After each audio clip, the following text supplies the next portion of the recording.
Good morning students, I am Vipul Agrawal और मैं आज आपका सेकंड लेक्चर शुरू करने जा रहा हूँ। तो अगर मैं कल के लेक्चर की बात करूँ तो कल को मैंने क्या क्या करवाया था आपको। कल मैंने आपको बेसिक्स आपके इकोनॉमिक्स बताए थे, इकोनॉमिक्स क्या होता है हमारा, आपके इजेंट्स ऑफ इकोनॉमिक्स बताए थे। इजेंट्स ऑफ इकोनॉमिक्स में क्या बताया था कि स्कार्सिटी क्या होती है हमारी और चॉइस है, ये सब चीजें कल मैंने आपको बताई थी। आज मैं इसे थोड़ा और एलोबरेट करने जा रहा हूँ, आगे के टॉपिक से इसे बताने जाता हूँ। तो आज के अगर टॉपिक की बात करें तो पहला सबसे पहले आता है टाइप्स ऑफ इकोनॉमिक्स। बहुत सिंपल है एक तरीके से। तो इकोनॉमिक्स हमारी दो टाइप की होती है, एक होती है माइक्रो इकोनॉमिक्स और एक होती है हमारी मैक्रो इकोनॉमिक्स। माइक्रो जैसे कि नाम से ही पता चल रहा है, माइक्रो का मतलब होता है जैसे माइक्रोस्कोप होता है एक छोटा, और मैक्रो का मतलब थोड़ा बड़ा एरिया कवर करने वाले। तो माइक्रो इकोनॉमिक्स में हम जब भी बात करते हैं तो हम एज एन इंडिविजुअल पढ़ते हैं। तो क्या हो गया अगर कहते हो when the problem of choice are studies at the end addressed at the level of individual. मतलब जब इकोनॉमिक्स की जो प्रॉब्लम होती है ना, जब इंडिविजुअल के लेवल पे पढ़ी जाती है तो उसे क्या बोलते हैं हम, माइक्रो इकोनॉमिक्स। और मैं इसे एलैबोरेट करता हूँ। और जब चलो इसे पढ़ते हैं, और जब इकोनॉमिक्स की प्रॉब्लम को कंट्री एज ए होल पढ़ते हैं तो क्या बोलते हैं उसे, मैक्रो इकोनॉमिक्स। अच्छा मतलब थोड़ा जब मतलब जैसे फॉर एग्जांपल अगर हम बात करें कि भाई एक प्रोडक्ट मतलब कब कब किसी प्रोडक्ट की डिमांड बढ़ेगी, कोई कब कौन सा प्रोडक्ट को आदमी खरीदेगा, या फिर किसी प्राइस का क्या बंदा देना पसंद करेगा, या फिर प्राइस डिटर्मिनेशन, ये सब चीजें इंडिविजुअल लेवल पे होती है। तो इन सब चीजों के जब बात करेंगे तो उसे बोलेंगे माइक्रो इकोनॉमिक्स। जब कंट्री एज ए होल की बात करेंगे कि पूरी कंट्री की नेशनल इनकम क्या होगी, या फिर पूरी कंपनी में पूरी कंट्री में टोटल एम्प्लॉयमेंट क्या चल रही है हमारी, ऐसी ऐसी जब चीजें बात करेंगे तो उसका मतलब क्या हो गया हमारा, मैक्रो इकोनॉमिक्स हो गया उसका मतलब हमारा। माइक्रो इकोनॉमिक्स की आगे की बात करते हैं। माइक्रो इकोनॉमिक्स जो है हमारा ग्रीक वर्ड मैक्रो से लिया गया है। माइक्रो वर्ड कहां से लिया गया है, एक ग्रीक लैंग्वेज के वर्ड मैक्रो से लिया गया है, जिसका मतलब होता है स्मॉल। और हमारा मैक्रो वर्ड हमारा ग्रीक लैंग्वेज के मैक्रोज वर्ड से लिया गया है, जिसका मतलब होता है लार्ज। तो आपको सिंपल इतनी बातें याद रखनी है तो इजी है, कोई ज्यादा मुश्किल नहीं है। माइक्रो इकोनॉमिक्स क्या होती है, जब भी हम इकोनॉमिक्स प्रॉब्लम को जो है एज एन इंडिविजुअल लेवल पर पढ़ते हैं तो उसे क्या बोलते हैं, माइक्रो इकोनॉमिक्स। जब कंट्री एज ए होल पढ़ते हैं तो उसे क्या बोलते हैं, macro economics. Micro economics Greek language के माइक्रोज वर्ड से लिया गया है, जिसका मतलब होता है स्मॉल। और मैक्रो वर्ड कहां से लिया गया है, हमारा मैक्रोज ग्रीक लैंग्वेज, जिसका मतलब होता है लार्ज। फॉर एग्जाम्पल इसके एग्जाम्पल है डिमांड थ्योरी, इसके अंदर पढ़ाई जाती है, इसके अंदर प्राइस डिटर्मिनेशन, ये सब चीजें पढ़ाई जाती है। और मैक्रो इकोनॉमिक्स के अंदर नेशनल इनकम पढ़ाई जाती है, हम समझते हैं, और टोटल एम्प्लॉयमेंट पढ़ते हैं हम, ऐसी चीजें होती है। चलो आगे और समझते हैं थोड़ा सा।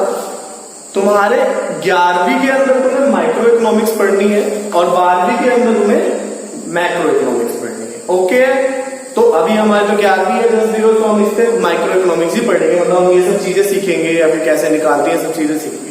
और आगे बात करते हैं, हमारा नेक्स्ट टॉपिक आता है हमारा, तो मेरे हिसाब से वाला टॉपिक समझ गए। अच्छा इसका डिफरेंस आ जाता है, तो डिफरेंस मैंने आपको बहुत अच्छे से बता दिया है। डिफरेंस आप इसका लिख सकते हो, बुक के अंदर दिया हुआ भी है। अगला आपका अगला टॉपिक आता है पॉजिटिव। दो तरह की और इकोनॉमिक्स होती है, एक होता है पॉजिटिव इकोनॉमिक्स, एक होती है नॉर्मेटिव इकोनॉमिक्स। तो पॉजिटिव इकोनॉमिक्स की हम बात करते हैं तो positive economics deals with economic issues क्या रिलेटेड टू पास्ट, प्रेजेंट और futures.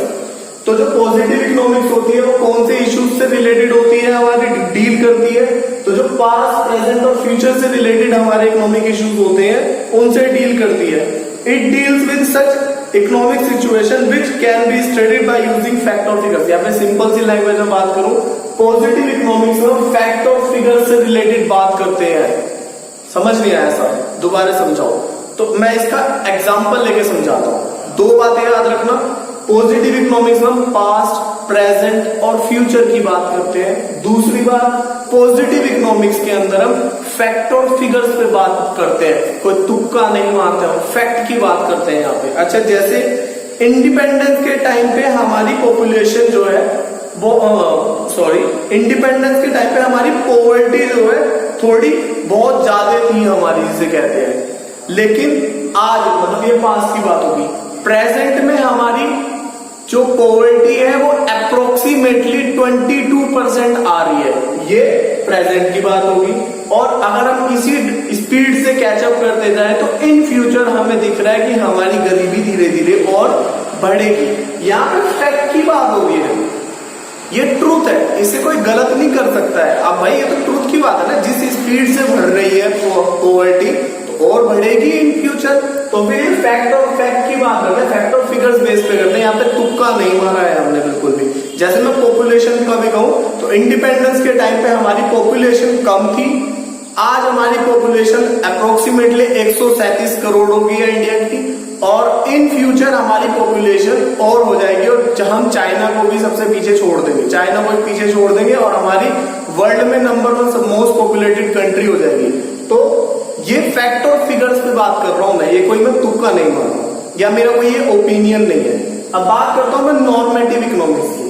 Normative economics what ought to be के बेसिस पे चलती है, मतलब यहाँ ओपिनियन दिया जाता है। मतलब यहाँ पे व्हाट ऑट टू बी का मतलब क्या होगा, एक तरीके से क्या मैं बोल दूं कि यहाँ पे बंदा अपना ओपिनियन देता है कि ये होना चाहिए या फिर ये होगा, ऐसे ओपिनियन देते हैं। फॉर एग्जाम्पल जब मनरेगा आया था इंडिया के अंदर, मनरेगा की फुल फॉर्म अगर मैं बोलूं, Mahatma Gandhi national rural employment guarantee act. तो जब ये वाला एक्ट आया था मनरेगा, जैसे आपने भी सुना होगा, मनरेगा के अंदर थोड़ी मजदूरी वगैरह करते हैं लोग। तो जब मनरेगा आया था तो सबने अपने अलग अलग ओपिनियन दिए थे। कैसे ओपिनियन? कुछ लोग कह रहे थे कि भाई इससे जो है हमारे देश में अनएम्प्लॉयमेंट खत्म हो जाएगी, और कुछ लोग कह रहे थे कि इससे क्या होगा, लोगों का टैक्स का पैसा ले लिया जाएगा और उसको गरीबों में बांट दिया जाएगा, तो उसका मिसयूज करा जाएगा। सबके अपने अलग अलग ओपिनियन थे। और ये एक तरीके से, तो अगर मैं इसे बोलूं तो ये जस्ट एक ओपिनियन है, क्योंकि सबके अपने अलग अलग ओपिनियन है। कोई फैक्ट और फिगर्स पे बात नहीं हुई यहाँ पे, कोई तुम ट्रूथ को डिफाइन नहीं कर सकते हो कि क्या सच्चाई है क्या नहीं सच्चाई है, ठीक है। यहाँ पे क्या होता है, these statements involve value judgement. तो ये जो स्टेटमेंट्स थी ये वैल्यू जजमेंट के अंदर इन्वॉल्व होती है। मतलब अपनी अपनी वैल्यू, मतलब अपना अपना जजमेंट होता है पर्सनल, किसी के ऐसा नहीं होता कि फैक्ट के ऊपर बात करी जा रही है।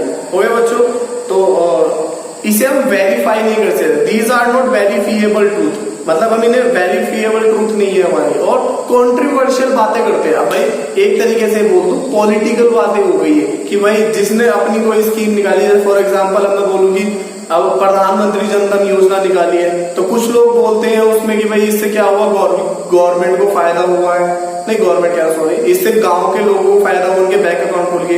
कुछ लोगों का ओपिनियन है उससे भाई नुकसान हुआ है, ऐसा कोई फायदा वायदा नहीं हुआ है, सारा पैसा बैंक में जमा कराना पड़ रहा है, ये वो बहुत बातें हैं। या फिर मैं बोल दूं जीएसटी, कुछ लोग बोल रहे हैं जीएसटी से सस्ता हो गया सामान, और कुछ लोगों का कहना है कि भाई जीएसटी से कोई सस्ता नहीं हुआ है सामान, हमारी मतलब ये सबके अपने अलग अलग ओपिनियन है। तो वो क्या हो गया, हमारे नॉर्मेटिव इकोनॉमिक्स की बात हो रही है। हमारी पॉजिटिव इकोनॉमिक्स के अंदर फैक्ट और फिगर्स पे बात होती है, जैसे कि आज पॉपुलेशन इतनी है तो इन फ्यूचर बढ़ रही है, तो फिर ऐसे भी बढ़ती रहेगी।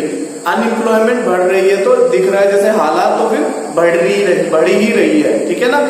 ओके बच्चों, आज के टॉपिक हम यहीं तक रखते हैं। थोड़ा स्लोली चलते हैं, ज्यादा हार्ड स्पीड से नहीं चलेंगे, बहुत फास्ट स्पीड से चलेंगे तो क्या होगा, आपको समझ भी नहीं आएगा। तो आज के लिए इतना ही रखते हैं। मेरे हिसाब से आपको समझ में आ गया होगा। आप स्क्रीनशॉट ले सकते हो, मैं साइड में हो जाता हूँ, आप स्क्रीनशॉट ले लेना इस टॉपिक का, लीजिए। तो आज के लिए बस इतना ही रखते हैं, चलो ठीक है। और कोई प्रॉब्लम हो तो आप मेरे से डिस्कस कर सकते हो विदाउट एनी हेजिटेशन। ओके बच्चों, बाय बाय।